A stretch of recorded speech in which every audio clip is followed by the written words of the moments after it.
Nos últimos dias, essa inteligência artificial está dando o que falar e se tornou bastante popular, sendo responsável, inclusive, pela queda de algumas ações de tecnologia lá dos Estados Unidos.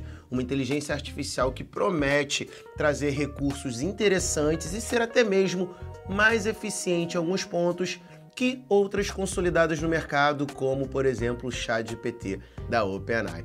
Mas se eu fosse você, eu tomava muito cuidado antes de utilizar uma tecnologia nova, porque, pessoal, eu quero dizer que eu sou muito fã dessas tecnologias de inteligência artificial, mas ao me deparar com a política de privacidade da DeepSeek, eu me senti obrigado, como especialista em direito digital e lei geral de proteção de dados, em trazer para vocês informações relevantes sobre a política de privacidade de dados dessa empresa. Então vou elencar aqui alguns pontos que eu notei de importante relevância.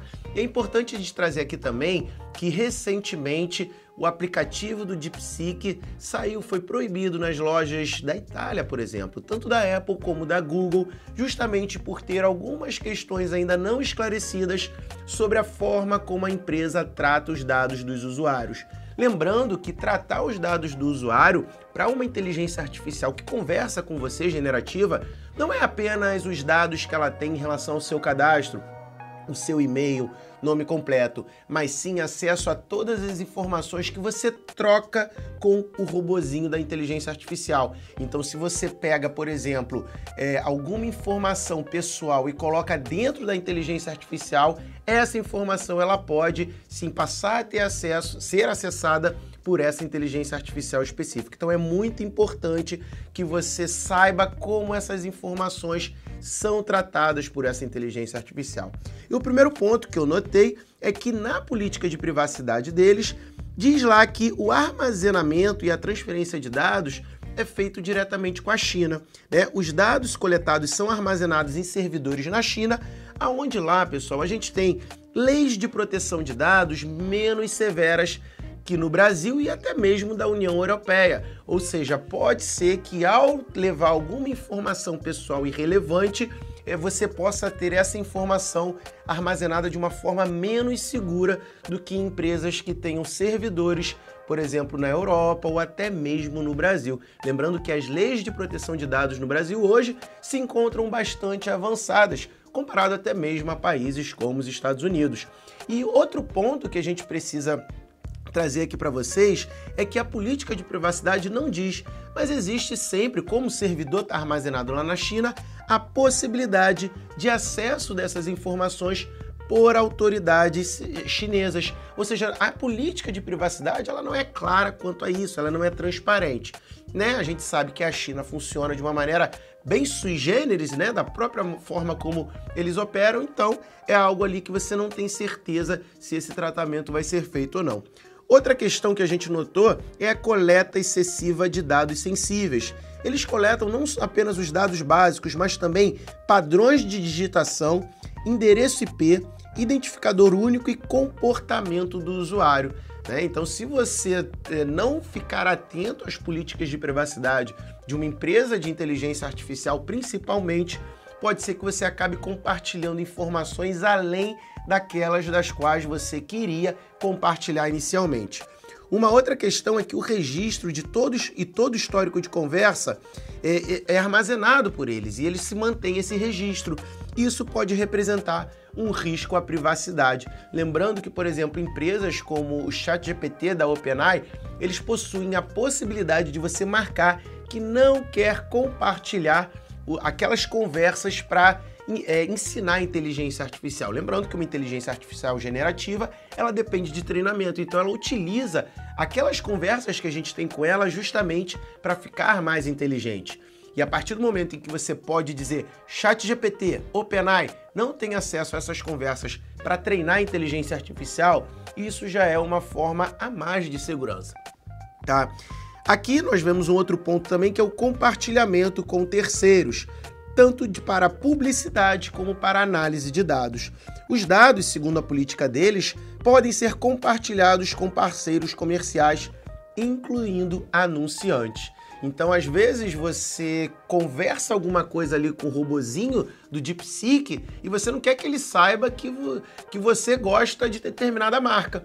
A partir do momento que eles compartilham essa informação e que você compartilha ali também os dados do teu telefone, do teu e-mail.